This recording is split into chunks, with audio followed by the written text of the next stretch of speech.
Thank you, ladies and gentlemen. It's a great honor for me to be here tonight to present the Peter Ortiz Award. I'm extremely proud of my association with the SOF community and with this society. I will tell you that my tour as the Chief of Staff of U.S. Special Operations Command was probably the best assignment that I've had in 38 years of service, mainly because of the people and the warriors with whom I served, all silent professionals with a bias for action and courage of lines. I'm also proud of my Corps' legacy in the SOF community, from the Marine Raiders of World War II to over 200 Marines who served with the OSS, all of whom laid the foundation of our current Marine Special Operations Command, which is now a component of SOCOM. I also want to thank Charles and the OSS Society for maintaining the connecting files and the legacy between the OSS and our current SOF and intelligence community. Thank you for that.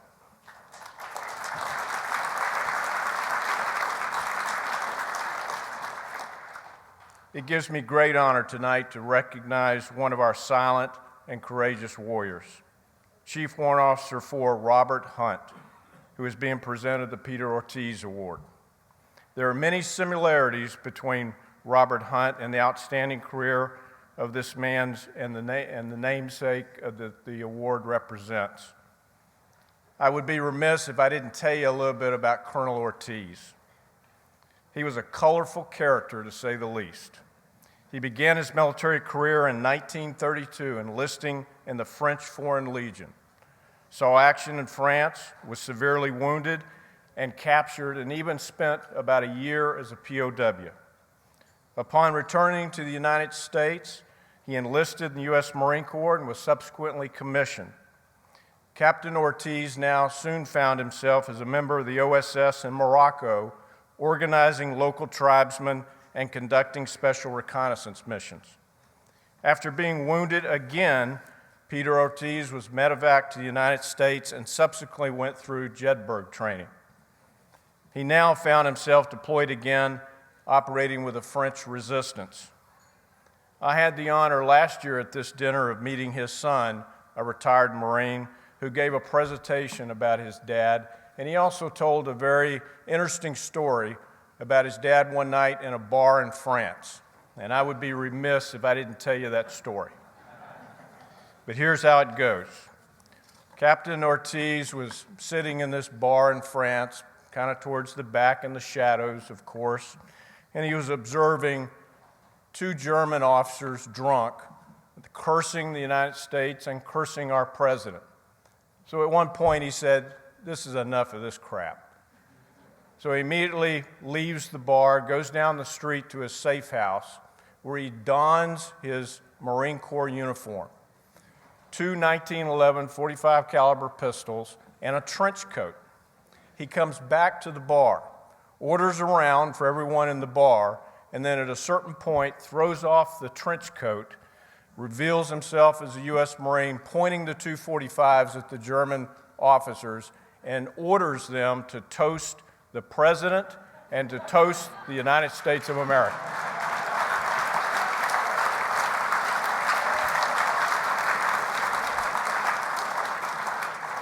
And so as the story goes, the Germans were on the search for this crazy Marine captain that was running around France, causing terror throughout their ranks.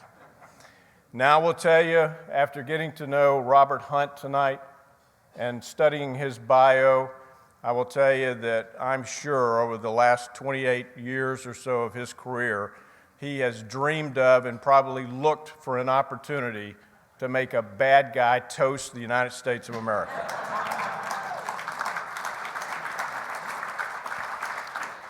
In his 28 years of dedicated service, Chief Hunt has spent 22 of those in the Special Forces Regiment. His career includes deployments to combat theaters in Iraq, Afghanistan, and the Philippines. He was the first Green Beret with his and a small team in Operation Enduring Freedom in the Philippines. Now, this is where he and his team went in. They prepped the environment, did the intelligence preparation, surveyed the infrastructure, did their human terrain analysis, so to speak, and which later, the foundation that he set, he and his team, during the early years of the Philippines, became what we know as Joint Special Operations Task Force Philippines, which was so successful in completely destabilizing and stopping Al-Qaeda as well as its affiliates from operating throughout Southeast Asia. It was Chief Hunt who did that.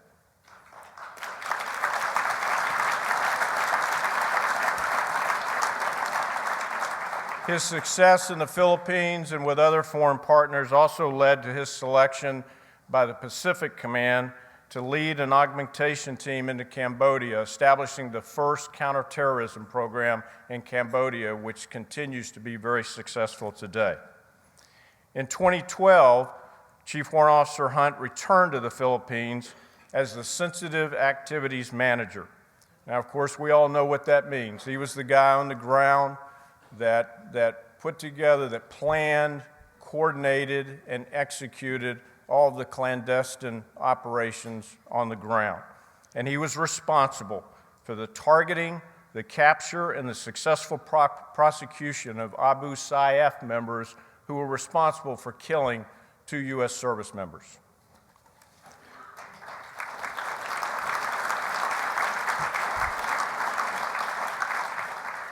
During 2 deployments with his operational detachment Alpha 164 to Afghanistan, Robert and his team were also responsible for training Afghan police. Very austere infrastructure during that period of time that he was on the ground, but he is credited to this day with disrupting Al-Qaeda and Taliban cross-border movement west of coast. And I can tell you, ladies and gentlemen, the people of that area are better off today because of men like Robert Hunt.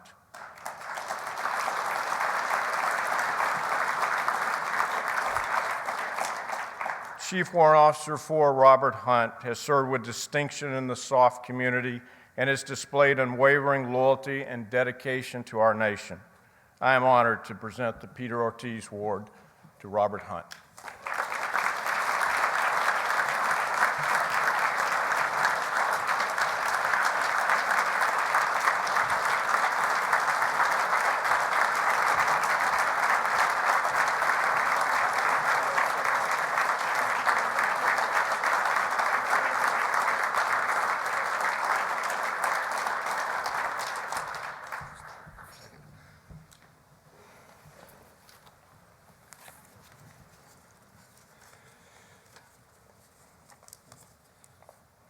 We Green Berets don't do very well in the spotlight here, so in honor of that, and keeping with the saying, deeds not words, I will keep this short. Good evening, and thank you. It's an honor and a privilege to receive tonight's Peter Ortiz Award. Thanks, sir, for the kind words. The Special Forces Qualification Course is informed by the actions and exploits of the OSS and the Special Forces Regiment members that came before us. Their feats are legendary and in many cases larger than life.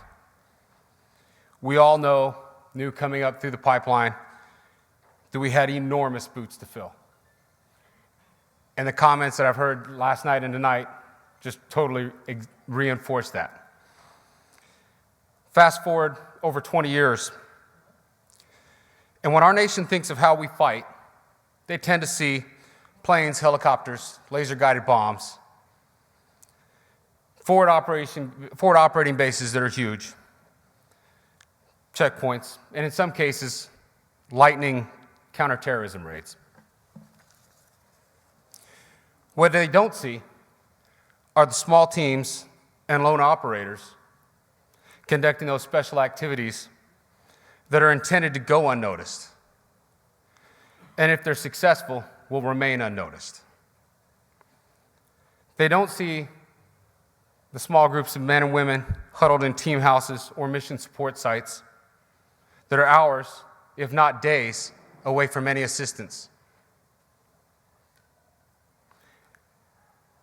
In that area, there are rapidly changing environments. Sometimes you see shifting alliances and changing priorities.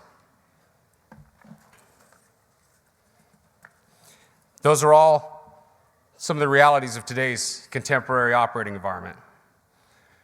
In the shadow of today's fights, the opportunities are fleeting. Targets appear and oftentimes disappear in moments. Actions oftentimes have strategic implications. Our nation expects us to succeed and will accept no less. Our country needs operators who possess intelligence, creativity, dedication, stamina, and courage. While the dates and places have changed, the attributes of our Special Operations Forces have not drifted from the model of the OSS. Tonight, in some corner of the world, an operator strives to uphold the legacy of the OSS and men like Colonel Peter Ortiz. So with that, I want to say thank you again. We will keep the legacy. We will uphold the standards set forth by the OSS. And I want to thank you all tonight. Dio presso liber. God bless America. I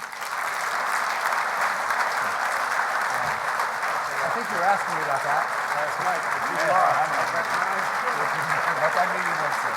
Thank you very much for that.